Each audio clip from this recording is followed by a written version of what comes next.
ফকিন্নির বাচ্চা, তোর সাহস তো কম না। 1 কোটি টাকার গাড়িতে হাত দিস? তোর 14 গোষ্ঠীর ক্ষমতা আছে এই গাড়ির টায়ার কেনার? স্যার, আমি কিনতে আসিনি।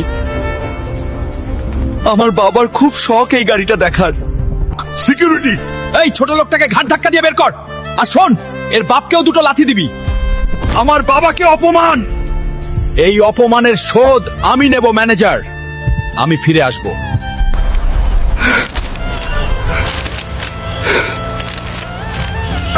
তুপুরি জঙ্গল থেকে যে নীলমণি আনতে পারবে তাকে 20 কোটি টাকা পুরস্কার দেওয়া হবে। 20 কোটি টাকা? এই টাকা দিয়ে আমি ওই শোরুমটাই কিনে নেব। কিন্তু ওই জঙ্গলে তো আজ পর্যন্ত কেউ ফিরে আসেনি। বাবার অপমানের প্রতিশোধ নিতে আমি চমের দুয়ারেও যেতে রাজি। এই জঙ্গলের ভিতরে হাঁটতেই তো ভয় করতেছে, না জানি সামনে কোনো বিপদ আছে।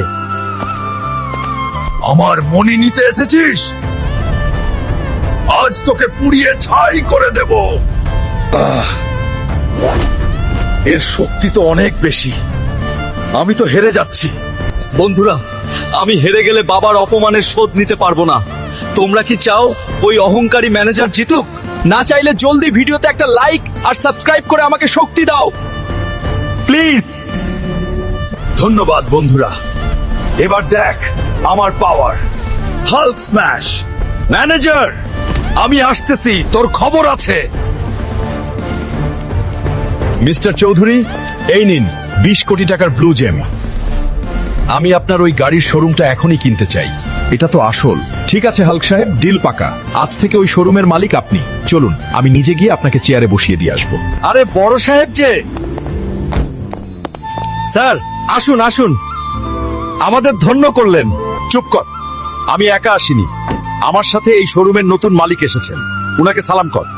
তুই, ওই ভিখারি, তুই আবার এখানে এসেছিস? বড় সাহেবের গাড়িতে ওঠার সাহস পেলি কি করে? সিকিউরিটি, কার সাথে কথা বলছিস জানিস?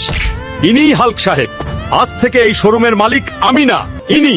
কি রে ম্যানেজার, 1 কোটি টাকার গাড়ি কেনার ক্ষমতা নেই বলেছিলি না? এখন তো পুরো শোরুমটাই কিনে নিলাম। স্যার, আমাকে মাফ করে দিন। আমার ছোট ছোট বাচ্চা আছে স্যার, আমার চাকরিটা খাবেন না। ঠিক আছে, তোর চাকরি থাকবে, তবে ম্যানেজার হিসেবে না। এই নে ব্রাশ। আজ থেকে তুই এই শোরুমের বাথরুম পরিষ্কার করবি। আর হ্যাঁ, রোজ আমার বাবার জুতোগুলোও পালিশ করে দিবি। যা, কাজে লাগ। নেক্সট ভিডিও মিস করতে না চাইলে এখনই সাবস্ক্রাইব করে বেল বাটন বাজিয়ে দাও।